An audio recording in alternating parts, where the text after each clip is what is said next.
everyone, my name is Heather and welcome to the channel Bookables. So it's winter and winter time is not the best time for reading for me because I'm just not a winter person. There are some people that love winter and I think that's great. I live in the Southeast.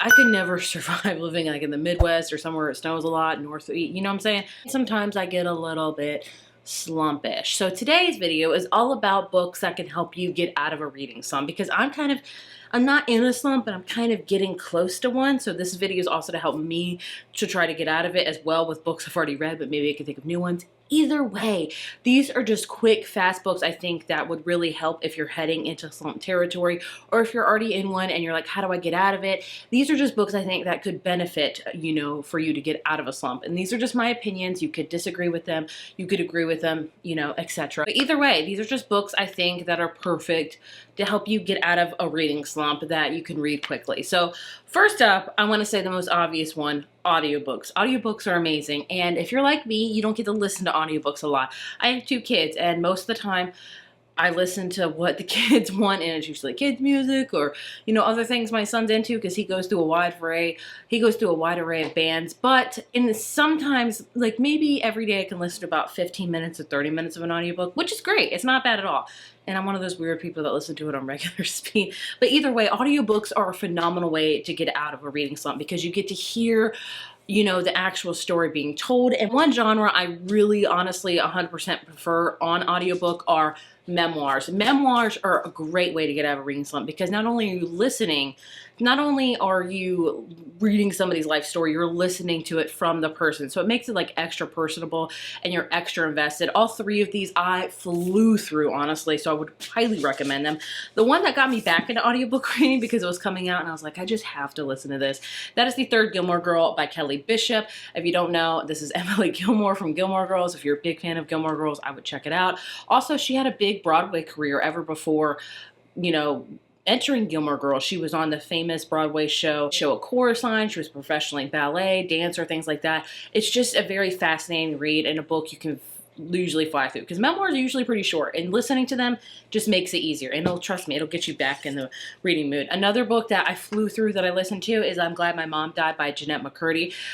This one is about a woman named Jeanette McCurdy, obviously. She was in a lot of Nickelodeon shows. She was on iCarly and Sam and Cat. I never watched those. Those were too little bit young for my demographic, but I've heard a lot about this book. She had a very tumultuous upbringing with her mom forcing her into acting and having eating disorders, and it really dives into it. It's a heavier one, but it's so good and you will learn a lot and you will just fall in love with it. And the other memoir that I really love is Dinner for Vampires by Bethany Joy Lenz. She played Haley James Scott, I believe, on One Tree Hill, which I coincidentally never watched, even though I was a big WB girl. I was more into like Buffy and Dawson's Creek and Everwood, Felicity, things like that. I never really got into One Tree Hill. But either way, this is about her talking about her acting career, yes, but also getting in an actual cult and how she kind of got out of it. And it's very, very intense as well. All 3 of these are amazing audiobooks, 5 out of 5 audiobooks I would recommend. And I definitely think they are memoirs that could help you get out of a reading slump. Some other audiobooks that I really love are audiobooks with the full cast, where you get like a full-on production, like it is like a big deal. And the one I listened to most recently that has that is The Favorites by Lane Fargo. Yes, she's a big one, but it's halfway told in just interview format, so it really reads very, very quickly, and it's such a drama-filled book that you're going to want to finish it like that because it's so intense. You're like, what's going to happen next? So this book follows the fictional characters of Katarina Shaw and Heath Rocha. They are famous ice dancers, and it talks about, like, it's halfway to a documentary of their journey to get to the Sochi Olympics and what happened that night that destroyed their careers. And then also it's told from Katarina Shaw's point of view when she first started her ice dancing career, and her and Heath have always been in love. But it's, I mean, if you just want a WB drama, look no further. The audiobook was phenomenal, highly recommended. Again, she's a big one, but you will fly through it and you will be invested and think that they are real after this. Maybe I'm the only one, but I kept thinking, like, I wonder if they're entering any competition soon. They're totally fictional. Meanwhile, another fictional character that the audiobook was amazing, Daisy Jones and the Six by Taylor Jenkins Reid. This is a full cast one.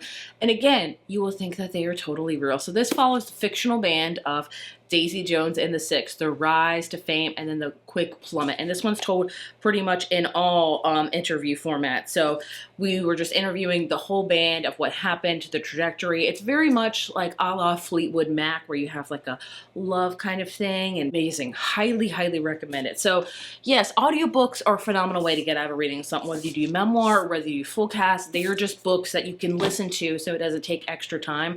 Whether you do it on your commute, while you're doing dishes, just anything at all. It would really help, and it could help you get out of a reading slump. Next up, I kind of try to divide this in different genres for whatever you're feeling. I'm a big fan of switching things up. Like if you're in a reading slump and you read 90% romance, maybe try a different genre and that would help. Maybe if you read 90% thrillers, try a different genre, maybe that'll help you up. So I try to include like different genres in here that I think could be really fast-paced. One that is like kind of literary fiction that I think one is like literary fiction, contemporary fiction that I loved and flew through is The Wedding People by Allison S. Potch. I wasn't expecting to love this book as much as I did, but I loved it.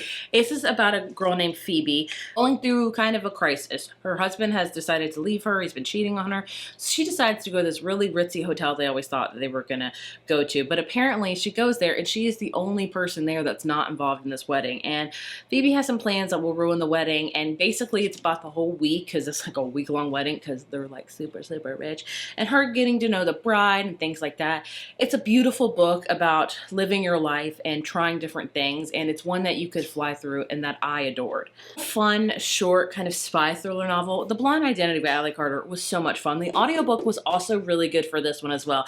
It's very, very short, but I had such a good time with it. I just wanted to continue listening to it. I really enjoyed it. Is this the most well-written, amazing spy drama? No, it was not. You have to really suspend your disbelief. Like, you're reading this and you're like, this could never happen, but I freaking ate it up. It's very romance heavy, but it's got spy elements into it. Think of it like the movie Spy with Melissa McCarthy, or The Spy Who Dumped Me, where, you know, you're just watching it and you're like, nope, but it's just a good time, you know? It's just like that. It's about a character that wakes up in France and she's like, I have no clue who I am, and this guy saves her, and then she realizes that like everyone's after her because they think that she's her spy, because they think that she's her twin sister who is actually a spy. So she kind of has to go on the move, figure things out. It was just a fun time, and I love fun books because I think they just kind of reignite reading for me, and I just had such a great time with this one that I would definitely say it could be great to get you out of a reading slump. Now if you want a fast-paced thriller, if you don't want like spy drama and stuff like that, totally get it.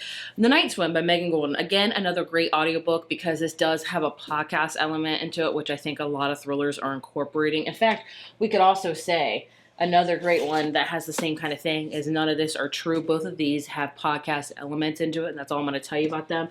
But they're both really good, keep you on the edge of your seat. They look big, but you can fly through them because they were just very fast-paced and very interesting, just kind of fun.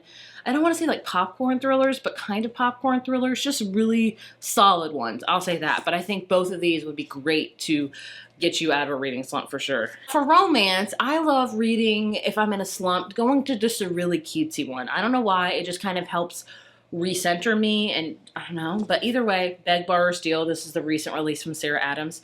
Did really good in that, I think. This is a hate to love romance about two teachers. They move in next to each other, they kind of feud, but then romance happens. It's in a small town. It's cute. It's adorable.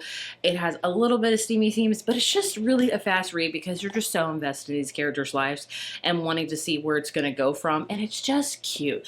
Like if you just think you've been reading a lot of intense romance or maybe like dark romance, things like that, you need something maybe lighter that will help you kind of get out of that, or maybe just a romance that you could read quickly that maybe will help you get out of your reading slump. Sarah Adams is great for that. I will always turn to Sarah Adams in case I'm in a little bit of a funk.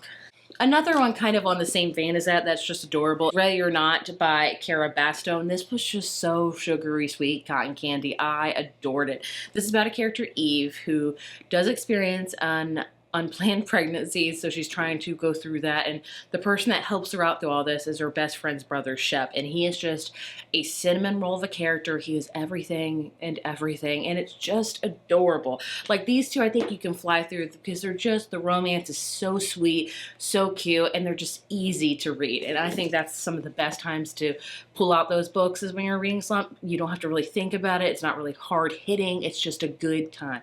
You know, does that make any sense? You know. Have a good time in case you want some paranormal with your romance. My Roommate is a Vampire by Genevieve. I really enjoy. This is just, it makes no sense. It's kind of like The Blonde Identity, where it's about a girl that she moves in with this guy named, I think his name is, what's his name? Frederick, and he dresses like he's from the 1800s because he's a vampire. And it's just like, really, really, but it's just a fun time. I had a really great time with it. I have read the sequel to this one, not the best, but I really enjoyed this one. I think it's a fun time. I think you'll like it. If you just want like kind of a fun paranormal romance, I would definitely check this one out, and I could see how it could help you get out of a slump.